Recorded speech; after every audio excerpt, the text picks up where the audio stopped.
Rabies is a viral infection caused by an agent called virus. It is a family of Rhabdoviridae and it is a single-stranded RNA virus and it is There are blessed. four clinical forms of rabies in dogs. One is the prodromal rabies. Two is the furious rabies. Three is the dumb or the paralytic rabies. And four is the atypical or mongrel rabies. Let's start from the prodromal rabies. Prodromal rabies is characterized by a change in mental attitude. Also, we could notice change in voice and affection towards others and to the world as well. There could be hallucinations and seclusion in dark places. Also, the dog could develop claustrophobia if locked up in a tight enclosure. The second is a furious form of rabies. Here, the dog becomes very violent and attacks anyone or anything. Also, you could notice extreme claustrophobia. There could um, there could be depraved physical appetite where the dog eats anything it finds, whether stones, bottles, etc. Then you notice drooling salivation from the mouth, which is very thick and stringy. Also, when you look at the eyes, you will notice congested sclera and strabismus. Now let's move to the third form, which is the dumb or the paralytic rabies. Here, as the name implies, there is incoordination accompanied by ascending paralysis. This paralysis is seen mostly at the lower jaw, which is often referred to as the hanging jaw in dogs. Second, you could notice constriction of the pupil, um, which could be dilated occasionally. Then lastly, there could be normal or subnormal temperature. Last form is the atypical or mongrel rabies. Here is a mixture of both the furious and the dumb form of rabies. But in this case, it is the dog is not as aggressive as seen in the furious form. Direct contact with saliva or nervous tissue of the infected animal, seen in the case of broken skin, mucous membrane of the eye, nose, mouth. And then the second one here is direct bite of the rabid animal, which is rare but very possible. And lastly, transmission through the corneal and solid organ transplant, which was first recorded 2008 in the United States of America. You want to give the dog its space. You don't want to rush in to say hi. You need to keep a distance between you and the dog. Two is that you want to ask the owner for permission.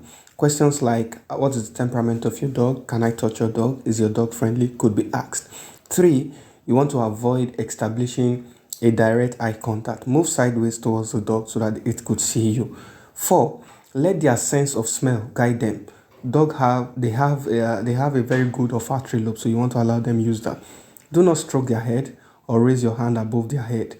So you bend slowly, you stretch your hand so that they can perceive you. Protect your fingers by giving them the back of your hand so they can sniff it. They don't get to bite your fingers.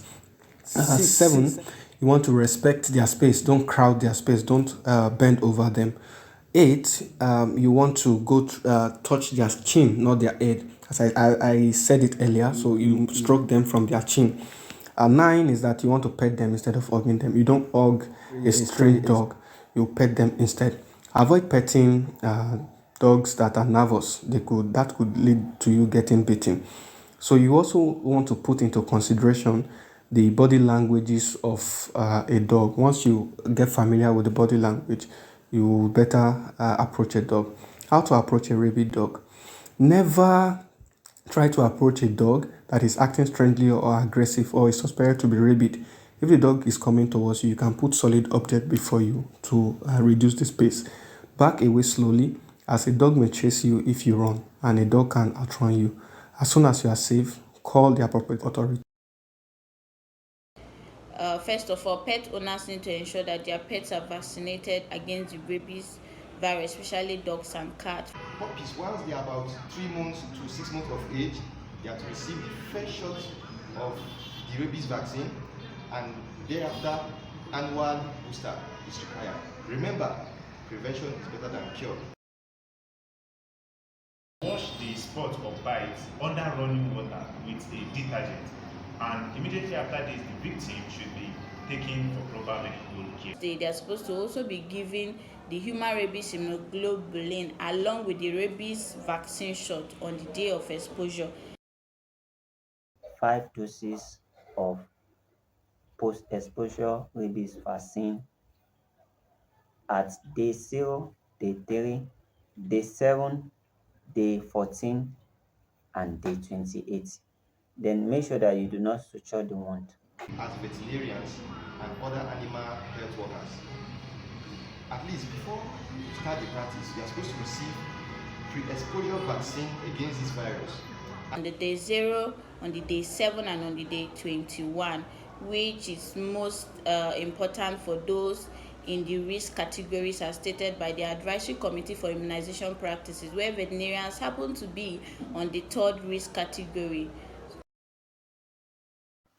The first symptoms of rabies may include weakness, fever, or headache. There also may be discomfort or an itching sensation at the site of the bite. These symptoms may last for days. Symptoms then progress to cerebral dysfunction, anxiety, confusion, and agitation.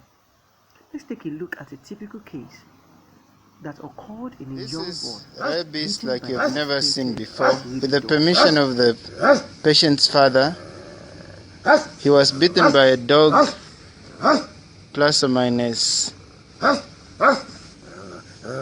2 weeks ago, foaming at the mouth, odd behavior, barking like a dog.